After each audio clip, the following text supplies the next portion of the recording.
The projector in the conference room was still humming when my security badge blinked from green to red. I'm Oliver West, 46 years old, and I'd just watched 15 years of my life get stolen in under 5 minutes. Austin Brennan, the CEO's 28-year-old son, didn't even look at me when he said it. Just straightened his designer tie and announced to the room like he was ordering lunch. Oliver will be transferring full ownership of Aegis Core to Brennan Dynamics, effective immediately.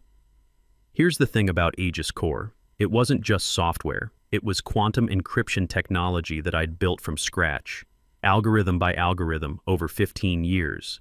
The system protecting half of our defense contracts and financial networks, worth $1.8 billion in patents alone, and now this kid was taking it like it belonged to him.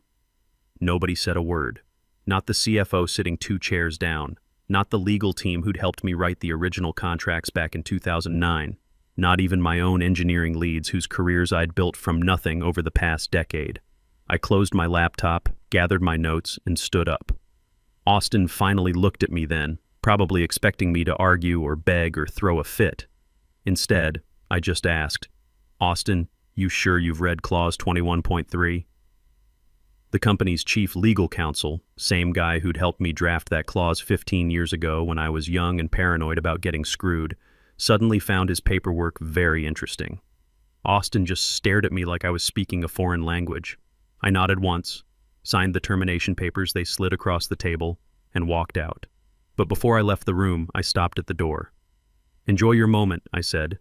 "Sunrise isn't far away." You know what's funny? Austin had no idea what I meant. None of them did. See, back in 2009, when I first joined Brennan Dynamics fresh out of MIT, the founder, William Garrison, and I had written some pretty specific language into my employment contract. We were both engineers back then, before the company got big and corporate politics took over. William understood that the best way to protect innovation was to build safeguards right into the legal framework. We called it the Mirror Vault Clause, basically a legal failsafe that required dual authentication for any intellectual property transfer. My signature plus federal patent registry confirmation. Without both, ownership would automatically revert to the original creator. Me. I'd embedded my own encryption into every contract signature field I'd ever touched. Not because I was planning anything sneaky, but because I'd seen too many brilliant engineers get screwed over by suits who didn't understand the first thing about what they were stealing. William used to say, "Build it right, protect it well." If Brennan ever forgot who actually built their golden goose, the system would remember for them. The elevator ride up to my office felt longer than usual. My badge still worked on floor 22, probably because Austin was too eager to fire me to think about access protocols. Amateur mistake number 1. My office looked exactly the same as it had that morning, papers neatly stacked, 3 monitors still glowing with lines of code that now belonged to someone else, according to Austin. The white lab coat hanging on my chair still had a coffee stain from last week's all-nighter debugging the latest government contract. 15 years in this room. 15 years of skipped dinners, weekend calls, emergency fixes that started with only Oliver knows how to handle this. I'd saved Brennan from 4 major system collapses, written 7 patents in quantum encryption, and helped secure defense contracts that put the company on the global map. On my desk sat a framed photo from my early days. Me standing next to William Garrison under harsh fluorescent lights, both of us grinning like we'd just discovered fire. William's tie was crooked, my hair was a mess, but his handwritten caption along the bottom was still perfectly clear. "Build it right. Protect it well." William had retired 5 years ago when Charles Brennan bought him out. Smart man got out before the company turned from an engineering lab into a corporate showroom. The old guard left, the lawyers multiplied, and guys like Austin started treating technology like a family inheritance. I packed slowly, deliberately. Rushing would have felt like defeat. The patent certificate for Aegis Core sat in its silver frame, catching afternoon light through the window. I traced my name etched beneath the official seal, feeling that quiet pride that comes from building something that actually matters. When I shut down my computer, a single line of text appeared on the screen before it went black. Clause 21.3. Pre-verification pending. That night, I sat in my apartment watching city lights flicker like circuit boards. My old server tower hummed in the corner, the one I'd never connected to Brennan's network. Best decision I ever made, as it turned out. I opened my terminal and ran a diagnostic on the encryption seed tied to my digital signature. Everything was still there, still active. Somewhere in those algorithms was a sunrise trigger, a mechanism that would activate if anyone tried to forge my authorization without proper federal clearance. The countdown had already begun. My phone buzzed around midnight. Unknown number. Oliver? The voice was shaky, nervous. I recognized it. Someone from legal, probably calling from a burner phone. They don't know, do they? The clause is still active? It's counting down, I said, watching the timer on my screen pulse like a heartbeat. Jesus, they're planning a press conference tomorrow morning. Channel 7, Bloomberg, the whole circus. Austin thinks the transfer went through clean. I leaned back in my chair. Then God help him. Oliver, I just want you to know, some of us tried to warn them, but Charles shot down anyone who questioned his son. The line went dead. Let me tell you something about Austin Brennan. The kid graduated from Stanford with an MBA and immediately got handed a VP title at Daddy's company. Never wrote a single line of code, never stayed late fixing a system crash, never had his phone ring at 3 a.m. because a government contract was failing and only he knew how to save it. But he sure knew how to wear expensive suits and talk to investors about technological synergies and next-generation paradigms. Corporate speak for I have no idea what I'm talking about, but it sounds impressive. The next morning I drove to the little cafe on the ground floor of the Brennan building.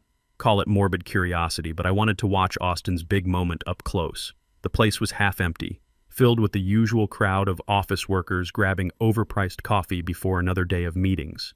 The TV above the counter was tuned to the local business channel, sound turned low. At exactly 9 a.m., there was Austin on screen, standing behind a podium with the Brennan logo gleaming behind him. He looked every inch the confident young executive. Pressed navy suit, perfect hair, that practiced smile that screams trust fund baby. Today, he announced to the cameras, Brennan Dynamics proudly confirms that we now hold complete ownership of Aegis Core, the revolutionary quantum encryption system that will define the future of global security. The small crowd in the cafe looked up from their phones, mildly interested. Most of them probably worked in the building, knew the company's reputation. Austin was their golden boy, the next generation of leadership. I ordered a black coffee and found a table by the window where I could see both the TV and the street outside. The bitter taste seemed appropriate. This breakthrough represents 15 years of collaborative innovation, Austin continued, and I almost choked on my coffee. Collaborative. Right.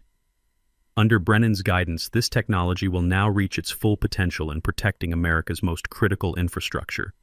The ticker at the bottom of the screen read, Brennan stock jumps 12% on technology acquisition news. Here's what made me angry.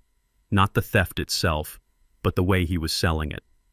Austin was up there talking about patriotism and national security, wrapping himself in the flag while claiming credit for work that had cost me 15 years of my life. The worst part? He actually believed his own BS. You could see it in his eyes. That absolute certainty that he deserved this, that his last name made him entitled to other people's achievements. Around 10:30, my phone started buzzing with messages. Former colleagues, mostly junior engineers who'd worked under me over the years. Is it true? Did you really sign over Aegis? Heard you got fired. What's the real story? Austin's claiming he led the development team. We know that's garbage. I didn't reply to any of them. What was the point? In a few hours, the truth would speak for itself. The restaurant they'd chosen for Austin's celebration dinner was exactly what you'd expect. Crystal chandeliers, marble floors, wine list longer than most people's resumes. The invitation had arrived by courier that afternoon, printed on thick paper with gold embossing. An appreciation dinner for legacy contributors to the Aegis Core project. Legacy contributors. Like I was some retired consultant who'd helped out years ago, not the guy who'd invented the whole damn thing. I wore my best suit. Charcoal gray, nothing flashy. If you're going to watch someone hang themselves with their own rope, dress appropriately. Oliver! Austin greeted me at the door like we were old friends. So glad you could make it. After all, none of this would have been possible without your foundational contributions. He wanted that word to hurt. Foundational. Like I'd laid some bricks and moved on, instead of designing and building the entire structure. Appreciate the invitation, I said, shaking his hand firmly. and the acknowledgement. Both are pretty rare these days. The dinner table seated 14 people, Austin at the head like a king holding court, his father Charles to his right looking proud as punch, the new legal team spread around like bodyguards protecting their investment. I took a seat near the middle, close enough to hear everything, positioned where I could see everyone's faces when the show started. The champagne was Dom Perignon, probably $300 a bottle. Charles stood up first, raising his glass with the practiced gesture of a man who'd made a lot of victory speeches. To the next generation, he declared, to innovation, to leadership, and to the Brennan family legacy. Everyone raised their glasses. I lifted mine but didn't drink, figured I should stay sharp for what was coming. Austin stood next, grinning like he'd just won the lottery, which, in his mind, he probably had. "Tonight we celebrate more than a business acquisition," he said, voice carrying that rehearsed confidence of someone who'd practiced this speech in the mirror. "We're celebrating the future. Aegis Core now belongs fully to Brennan Dynamics, integrated into our corporate structure, ready to revolutionize how America protects its most sensitive data." He looked directly at me when he said, "fully belongs." The little punk was enjoying this. "Integration can be tricky," I said casually, cutting into my steak. "Complex systems are sensitive to ownership transfers. You just want to make sure all the proper authorizations are in place before you flip the switch." A few people around the table chuckled, thinking it was just technical shop talk. Austin's smile flickered for half a second before he recovered. "Our legal team assures me everything is properly documented," he said, but I caught the slight edge in his voice. "Good," I said, taking another bite. "Just make sure someone backs up the core systems before sunrise. You know how finicky quantum encryption can be during ownership transitions." The way I said it, casual, conversational, like I was reminding him to check the weather forecast, made a couple of people pause mid-chew. Charles Brennan was watching me now, probably trying to figure out if I was making some kind of threat or just offering technical advice. Truth is, it was both. Dinner continued with the usual corporate small talk, market projections, expansion plans, industry gossip. I answered the polite questions about my transition plans with the standard responses about consulting opportunities and taking some time off. What I didn't mention was the 15 years I'd spent building safeguards into every system I'd ever touched at Brennan. Call it paranoia, call it professional insurance. Either way, Austin was about to get a very expensive education in intellectual property law. Halfway through dessert, a server appeared with a cream-colored envelope. Federal letterhead, official seal, the kind of mail that makes corporate executives break out in cold sweats. "Urgent delivery from Mr. Austin Brennan," the kid said, looking nervous. Austin frowned, probably wondering who'd track him down at a private dinner. He tore open the envelope and I watched his face go from confusion to concern to something approaching panic. "What is it?" Charles asked. Austin cleared his throat, trying to keep his voice steady. "Just a routine compliance check. Patent Office wants to verify some documentation." But I could see his hands shaking slightly as he folded the letter. The message was simple enough. Federal Patent Registry requires immediate verification of signature authorization for patent number US 10,847,392. Discrepancies detected in ownership transfer documentation. That was the beauty of Clause 21.3. It wasn't some hidden backdoor or illegal hack. It was completely legitimate legal protection that I'd built into my original employment contract, buried deep in the technical specifications that most lawyers skimmed over. The federal patent database had my biometric signature linked to every piece of Aegis Core technology. When Austin tried to claim ownership without proper dual authentication, the system automatically flagged it for review. I stood up, dabbed my mouth with the cloth napkin. "Thanks for dinner, Austin." "Charles." It was educational. I paused at my chair, looking around the table at all these people who'd just spent 3 hours celebrating intellectual property theft. "You know what I learned tonight? Success looks different depending on where you're sitting. Enjoy the rest of the evening. Tomorrow's going to be a busy day." The drive home was quiet, just me and the radio playing some old classic rock. The city looked peaceful at night, streetlights reflecting off glass buildings, late commuters heading home from honest jobs. My phone rang around midnight. Charles Brennan this time, not Austin. "Oliver, we need to talk. I'm listening. This patent office situation, There seems to be some confusion about the documentation. Our lawyers are saying there might be issues with the transfer authorization. I pulled into my driveway, turned off the engine. Charles, there's no confusion. The system is working exactly as designed. What system? What are you talking about? Clause 21.3. The Mirror Vault Protocol. The legal safeguard that William Garrison and I built into my contract 15 years ago specifically to prevent unauthorized IP transfers. Long pause. I could almost hear him flipping through legal documents, probably calling his lawyers at midnight to figure out what the hell I was talking about. Oliver, be reasonable.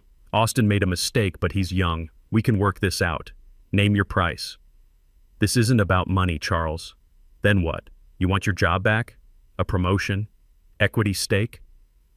I looked up at my apartment building, lights scattered across the facade like stars. I want integrity back in the industry. I want merit to matter more than last names. I want 15 years of my work to be recognized for what it is.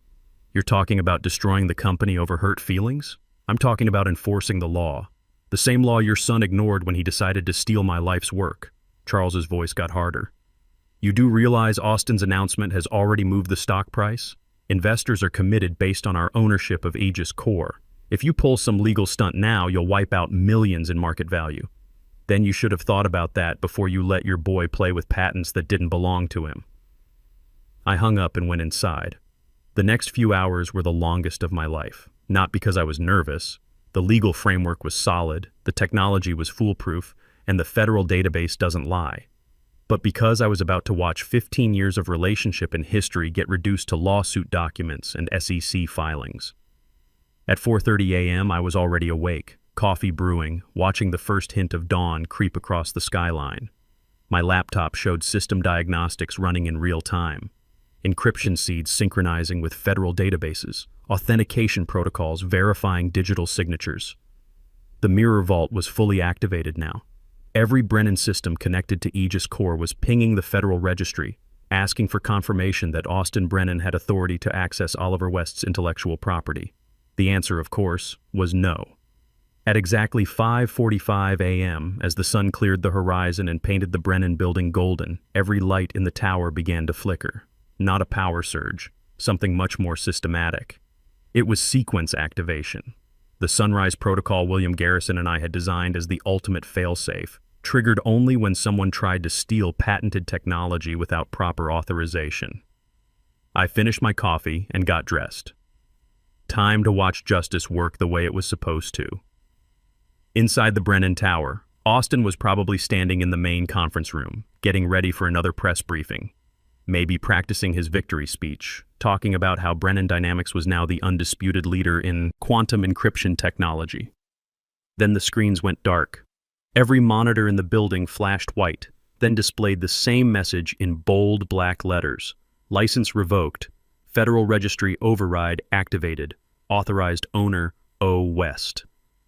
I didn't need to be there to know what happened next. 15 years of Austin's collaborative innovation vanished in about 60 seconds. Every system, every contract, every piece of technology tied to my patents automatically locked down pending federal review. The ripple effect moved faster than any human could react. Domestic banking networks first, the ones using Brennan's encryption for wire transfers, then international financial systems, then the defense contracts that Austin had been bragging about on national television. Within 10 minutes, every major institution using Aegis Core technology received the same automated message. Service suspended pending ownership verification. Contact Federal Patent Office for details. My phone started ringing around 6:15 a.m. Charles again, but this time his voice was pure panic. Oliver, what did you do? The stock is crashing. Everything's frozen. The FBI just called asking about securities fraud. I was sitting on my balcony watching the sunrise paint the city gold. Beautiful morning, really. Charles, I didn't do anything. The system did exactly what it was designed to do. This is insane. You're destroying the company over a paperwork error. Paperwork error? I laughed, couldn't help myself. Charles, your son went on national television claiming he invented technology that belongs to me. That's not paperwork, that's fraud.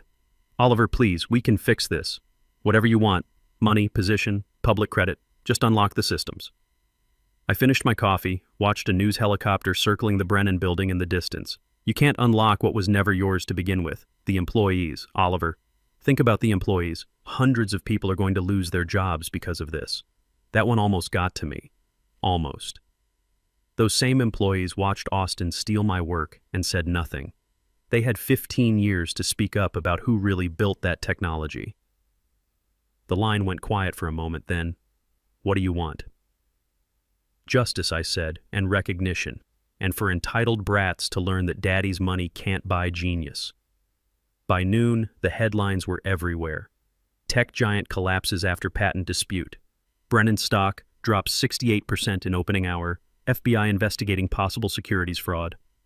The footage was almost surreal. Investors gathered outside Brennan headquarters, clutching their phones, watching their portfolios evaporate in real time. Austin getting escorted to a black SUV by federal agents, no longer looking like the confident young executive from yesterday's press conference. Charles announced his resignation by 2 p.m. Health reasons, according to the official statement, though everyone knew what that meant. The board was throwing him under the bus to avoid criminal charges. I spent the afternoon fielding calls from reporters, patent lawyers, and former colleagues who suddenly remembered my phone number. Most of them wanted to know if I was planning to restart Brennan under new management. No, I told them all. Brennan is finished. But Oliver West isn't. 6 months later, I was sitting in a much different kind of conference room. Glass walls overlooking downtown, but smaller, cleaner, more honest than anything at Brennan. The nameplate on the door read West Security Systems. Lucas Rivera sat across from me, the junior engineer who'd followed me out of Brennan when everything collapsed. Kid had real talent, just needed someone to believe in him the way William Garrison had believed in me. "The Department of Defense contract came through," Lucas said, sliding a folder across the table. $2.1 billion over 7 years. They want the next generation of Aegis technology for the new satellite defense network. I opened the folder, scanned the numbers. It was more money than I'd ever imagined when I was 31 years old, starting out at Brennan with nothing but a MIT degree and some big ideas about quantum encryption. "What about the expansion proposal?" I asked. "Pentagon loves it. They're talking about an additional $3.5 billion for the international security framework. Seems like everyone wants Oliver West technology now that they know who actually invented it." I leaned back in my chair, looking out at the city below. Somewhere in that skyline, the old Brennan building sat empty, for lease signs in the windows. Austin was working at his uncle's insurance company in Phoenix, probably learning what it felt like to earn a paycheck instead of inherit one. Charles had retired to Florida, keeping a low profile while the SEC finished their investigation. Word was he spent most of his time playing golf and trying to forget he ever had a technology company. "You know what's funny?" I said to Lucas. "I never wanted to destroy Brennan. I just wanted them to respect what I'd built. Think Austin learned his lesson?" I thought about that for a minute. Probably not. Guys like that don't usually learn. They just find new people to blame. My computer chimed with a new email. Subject line, Federal Innovation Award. Lifetime Achievement Recognition. The message was from the Patent Office, officially recognizing my contributions to national security technology. 15 years after I'd started building Aegis Core in a cramped lab at Brennan, the federal government was finally acknowledging who actually deserved the credit. I forwarded the email to William Garrison with a simple note. "Built it right, protected it well." His reply came back 5 minutes later. "Proud of you, kid." Justice took its time, but it got there. Looking back now, the whole thing wasn't really about revenge. It was about truth, about making sure the people who create things get credit for creating them, about proving that integrity and patience can beat arrogance and entitlement, even when the deck seems stacked against you. Sometimes justice doesn't come with sirens and handcuffs. Sometimes it comes quietly, like the sunrise, changing everything without making a sound. And sometimes, if you build your safeguards right and wait for the perfect moment, the truth protects itself.